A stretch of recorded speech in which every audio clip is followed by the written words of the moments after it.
At some point or another, all of us will go through the fire. You will be burned. That fiery furnace life puts you through is not without reason. You are being forged. Those of you who are wondering, how can I keep going like this? This is for you. Some of you have been through so much that you should have lost your mind.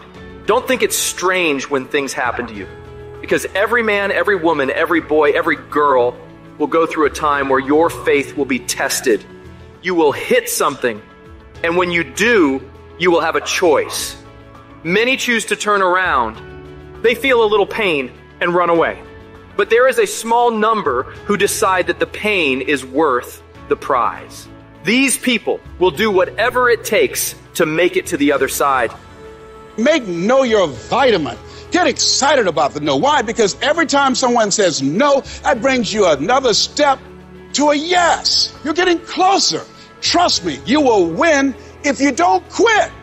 Now, whatever goal you have, you're going to have some opposition. You're going to have some difficulties. You're going to have some challenges. You're going to have your inner conversation telling you can't do it, and you're going to have people picking at you. You got to talk to yourself when you begin to think negative.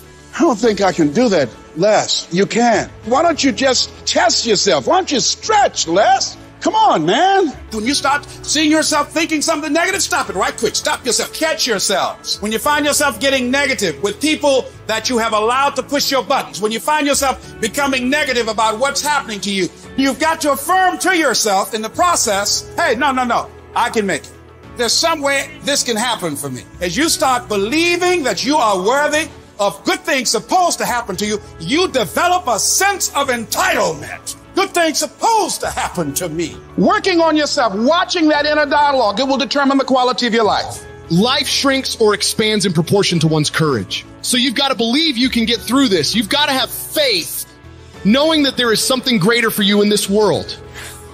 Because once you commit yourself and you know your why, the how will come. Once you commit yourself, you will figure it out. You just have to begin challenging yourself, stretching yourself, because you really don't know what you can't do. When you believe with everything in you that you are destined for greatness, you will find a way. You turn a tragedy into a triumph, despair into repair, pain into gain, adversity into prosperity.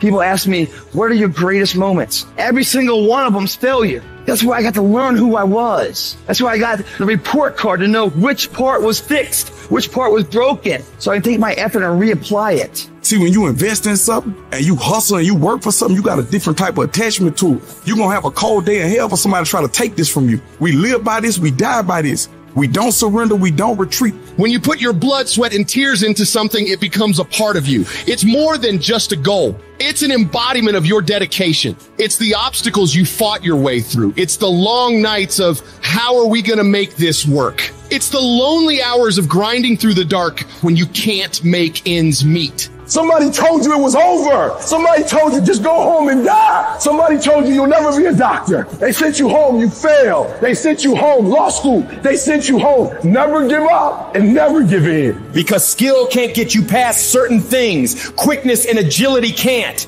You got to have mental toughness. You don't give up on me. You don't quit on me. You man up. You woman up. You get your life back. You get your family back. I need you to have mental toughness. When you come up against that thing, you got to outlast it. And you got to already have made up your mind before you get to cancer. You got to already have made up your mind before you get to that exam. You got to already have made up your mind when you're talking to your husband, when you're talking to your wife, when you're talking to that sickness. You got to look at it before you even get to it.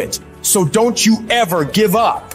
I don't care how hard you fall on your back. Because if you can fall on your back, you can look up. And if you can look up, you can get up.